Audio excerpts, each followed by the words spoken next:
Here's the setup where our kitchen scene is introduced, and I just wanted to go through the lighting of this scene and talk about each light again one at a time.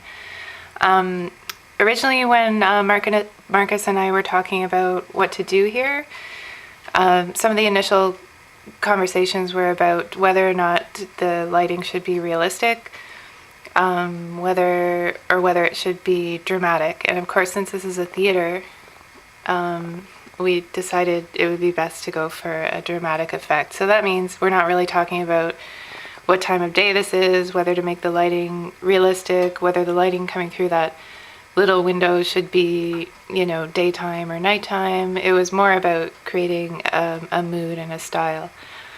So Marcus suggested putting in little pools of light throughout the kitchen and keeping it overall quite dim. So each light is designed basically to light up a very small area in a very soft way. So our first light is actually lighting Sabella, and it's the main spotlight here of the scene. When we had the cabbage hanging from the ceiling, this light was also lighting the cabbage on the right hand side. Because it was such a strong light and because there was little room in the set to really put in another light to light the other side of the cabbage, Marcus just suggested a reflective mylar mirror, basically, that could shine some light back up onto the other side of the cabbage and just fill in that shadow a little bit. So that's what we did for the first part of the scene, and of course that mylar panel will be painted out later in post. So here, Sabella is lit from the front by this one spotlight, which is up above the set, pointing down on an angle. So this is a dado with, again, this is the projection lens, and it has an iris in it as well to narrow down the field of that spotlight.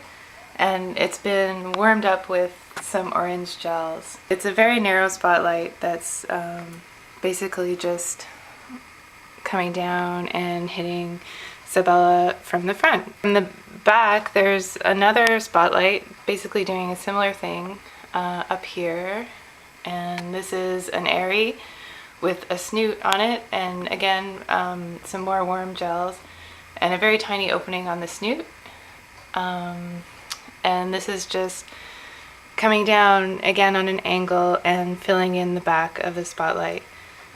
The next lights are, one of them is a overhead light that's another 150 watt airy that's shining basically directly down on these plates in the back wall.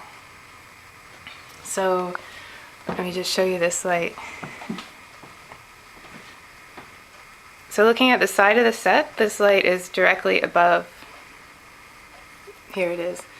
And it's shining straight down on top of the light, on top of the plates on this wall. And I've put in a lot of flags here. There's barn doors that are open about a centimeter. It's just a tiny slit of light coming through, and then it's also being flagged to prevent it from having nasty shadows on this top wall. Basically this little overhang of the molding was casting a shadow, so it's been flagged to crop the light closer to the plates because we really just want to light up the front of these plates. And having an overhead light like that helps to give a lot of detail to the texture of these objects. So if this was lit from the front, you wouldn't really see all this shadowing between the individual plates, which I think turned out really nice. The other overhead light is lighting up this bookshelf shelf with all the cookbooks on it and the spoons. So looking from the other side of the set, here we have another airy directly overhead, and this one has a snoot instead of the barn doors, and again more orange gels, and it's basically just shining down directly onto this shelf wall. And again, it just basically scrapes the front of it and gives us a lot of nice texture to those little objects. Okay, and the next lights here are illuminating the countertop space. And these are the soft boxes that I gave a little tutorial about in a previous post.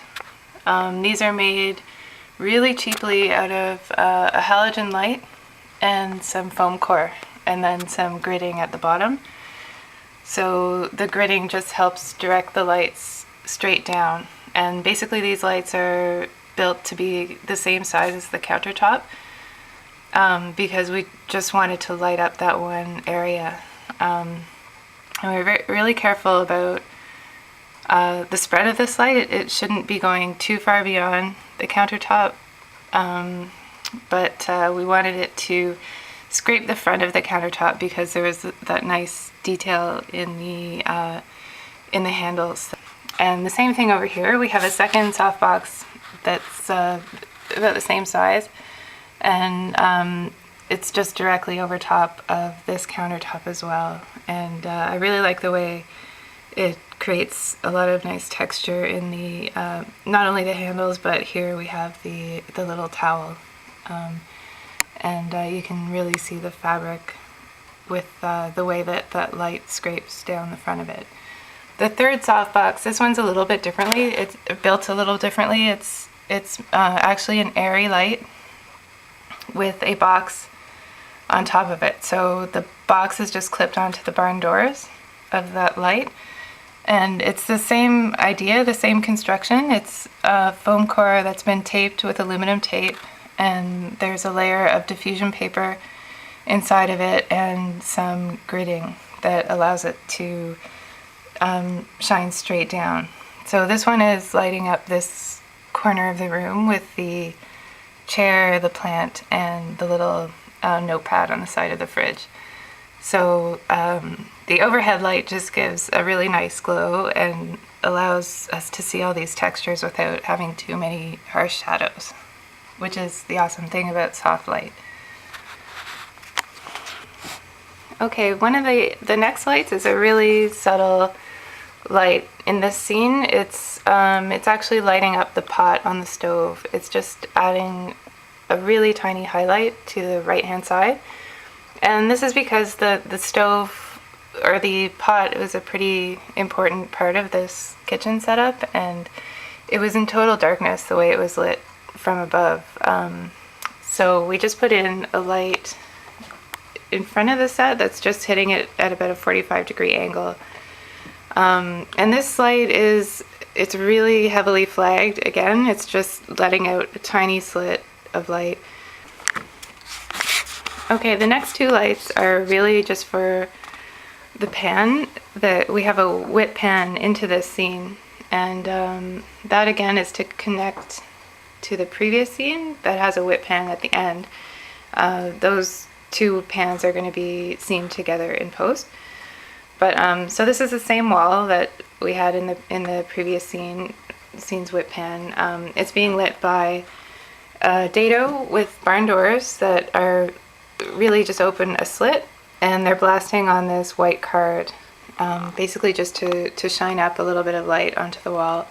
And then the second light on this wall is just another area with a snoot, and it's blasting straight from above onto the wall to create a little scallop. The final lights of the scene are the practical lights. So there are a series of LEDs in here. The first set of lights are these wall lights that are basically backlighting these walls. The other practical lights are the stove. There is another strip of LED lights inside the stove. We also have a strip of LEDs inside the kitchen window. This is a box that's built onto the back of the wall with the little trees and the light inside.